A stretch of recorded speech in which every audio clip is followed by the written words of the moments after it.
மூன்றாம் பாலினத்தினரவங்க மீது தொடர்ந்து வன்கொடுமைகள் நடந்துகிட்டு வருது. இந்த மத்தியில இப்போ தாரா அப்படிங்கிற ஒரு திருநங்கை வந்து தீக்குளிச்சு இறந்திருக்காங்க. இத நீங்க எப்படி பார்க்குறீங்க?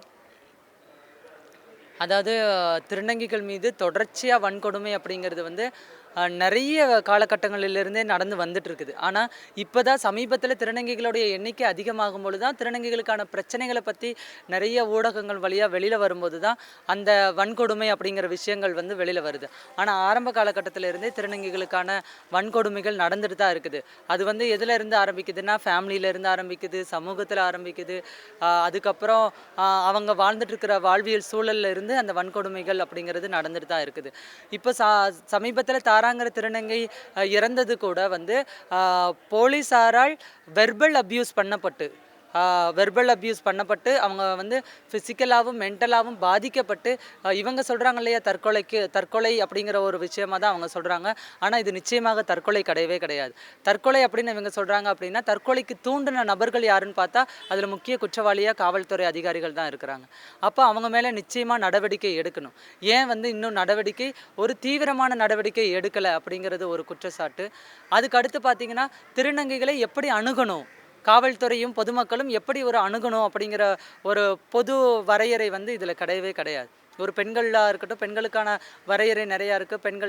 பெண்களை வந்து பெண்கள் காவல் நிலையத்தில் வச்சு தான் விசாரிக்கணும், இத்தனை மணிலேருந்து இத்தனை மணி வரைக்கும் தான் விசாரிக்கணுங்கிற ஒரு கைட்லைன்ஸ் இருக்குது. ஆனால் திருநங்கைகளுக்கு அப்படி கிடையவே கிடையாது. இதில் வந்து ரொம்ப அதிகமாகவே வந்து ஒரு சரியான புரிதல் இல்லை அப்படிங்கிறது தான் நாங்கள் சொல்கிறோம். ஸோ இந்த தனி பாதுகாப்பு சட்டங்கள் இல்லை, பாதுகாப்பு உரிமை சட்டங்கள் இல்லை, திருநங்கைகளுக்கான ஒரு அணுகுமுறையான டெஃபினேஷன் இல்லை. இது எல்லாமே வந்து தனியாக திருநங்கைகளுக்கான பாதுகாப்பு உரிமை சட்டங்கள் இருந்தால் மட்டுமே தான் இந்த சமூகம் இனிமே வன்கொடுமை நடக்காமல் தடுக்கிறதுக்கான ஒரு வழியாக இருக்கும். இதற்காகத்தான் நாங்கள் தயாரித்த ஒரு மாதிரி மசோதா வந்து ரெடி பண்ணியிருக்கிறோம். அதை எடுத்துகிட்டு போயிட்டு நாளை மறுநாள் டெல்லியில் இருக்கிற எல்லா அமைச்சர்களையும், குறிப்பாக சமூக நீதித்துறை அமைச்சர்கள் எல்லார்கள்கிட்டையும் எங்களோட டிமாண்டாக வந்து நாங்கள் கொடுக்கறதா முடிவெடுத்திருக்கிறோம். திருநங்கைகள் இரவு நேரத்தில் தனியாக சென்றாலே செக்ஸ் ஒர்க்கர் அப்படின்னு சொல்லிட்டு பார்க்கப்படுறாங்க. இதை நீங்கள் எப்படி பார்க்குறீங்க? இது வந்து சமூகத்தோட பொது புத்தி, பொது பார்வையை வந்து மாற்றி தான் ஆகணும். மாற வேண்டிய சூழ்நிலைகள் அமைஞ்சிடுச்சு. ஆரம்ப காலகட்டத்தில் அவர்கள் நிறைய பேர் அந்த விஷயத்தில் இருந்தாலும், இன்றைக்கு இருக்கிற இளைய தலைமுறை திருநங்கைகள் நிறைய துறையில் சாதிச்சுட்டு வந்துட்டு இருக்கிறாங்க. அப்படி இருக்கும் பொழுது அந்த பொது புத்தியை மாற்றினால் ஒழியே இந்த விஷயத்தில் வந்து வேற ஒரு நடவடிக்கை அப்படிங்கிறது எடுக்க முடியாது. ஏன்னா திருநங்கைகள்னாலே பாலியல் தொழிலாளி, பிச்சை எடுக்கிறது அப்படிங்கிற அந்த அங்கீகாரம் யார் கொடுத்தது? அதுவுமே சமூகம் தான் கொடுத்த ஒரு அங்கீகாரம். இன்னைக்கு அதில் மாற்று வழிகளும் நிறைய செஞ்சுட்டு இருக்கிறாங்க. அப்படி இருக்கும்போது அந்த மாற்று இதையும் நம்ம ஏற்றுக்கிட்டு தானே ஆகணும். அப்போ இதை வந்து முழுக்க சமூகத்தினுடைய புரிதல், அரசினுடைய பார்வை, இது எல்லாமே மாறணும் அப்படிங்கிறது தான் இதோட முக்கியமான ஒரு விஷயம். தாராவோட தற்கொலை பொறுத்த வரைக்கும் அடுத்த கட்ட நடவடிக்கையாக நீங்கள் என்ன எடுக்க போகிறீங்க? நிச்சயமாக தமிழக அரசு ஒரு முறையான எங்களுக்கு மனநிறைவான ஒரு முடிவை எடுப்போம் அப்படிங்கிறத நாங்கள் நம்புகிறோம்.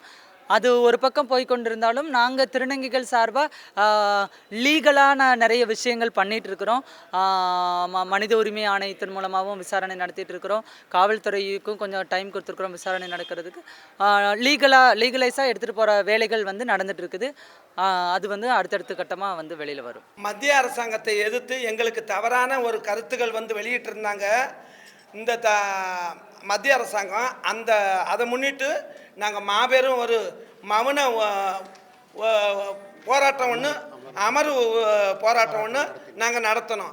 அதை முன்னிட்டு பெரிய பெரிய ஆய்வாளர்லாம் ஒன்று கூடி சென்னை உள்பட நாங்கள் வந்து ஏற்காடில் ஒரு கலந்தாய்வு கூட்டம்னு ஒன்று தயார் பண்ணோம். அதை பண்ணிவிட்டு இப்போ நடத்தி முடிச்சுவிட்டு எல்லா விஷயங்களையும் ஒருங்கிணைச்சு டெல்லி இன்னைக்கு 7 மணி ஃப்ளைட்டுக்கு நாங்கள் போய்கிட்டு போகிறோம். அங்கே போய் மோடியை சந்திக்கிறதுக்கு நாங்கள் வந்து அப்பாயின்மெண்ட் வாங்கியிருக்கிறோம். அங்கே போய் மோடிக்கிட்ட கொடுத்து திருநங்கைகளோட வாழ்வாதாரத்தை வந்து முறியடிக்கக்கூடாது, திருநங்கைகளுக்கு வந்து ஒரு நன்மை பலன் கிடைக்கணும் அப்படிங்கிறத வந்து நாங்கள் செயல்படுத்துறதுக்கு மத்திய அரசாங்கத்தை நோக்கி போய்கிட்டு இருக்கிறோம். இதே மாதிரி தவறான கண்ணோட்டங்களும் தவறான கருத்துக்களும் இருக்கக்கூடாது. திருநங்கைகளுக்கு நிறைய பாதிப்புகள் வந்து சேருது, அதுவும் இருக்கக்கூடாது. அப்புறம் முதியோர் பென்ஷன் வரல, உண்மையான ஒரு திருநங்கைகளுக்கு வந்து உண்மையான எல்லாமே அரசாங்கத்தில் ஒரு கண்தொடப்பு வேலையாக இருக்குது. படிப்புக்கு தகுந்த வேலை வாய்ப்பு இன்னும் வரல. இதெல்லாம் வந்து சட்டப்பூர்வமான செயல்பாடுகளை கொண்டுக்கிட்டு போகிறோம்.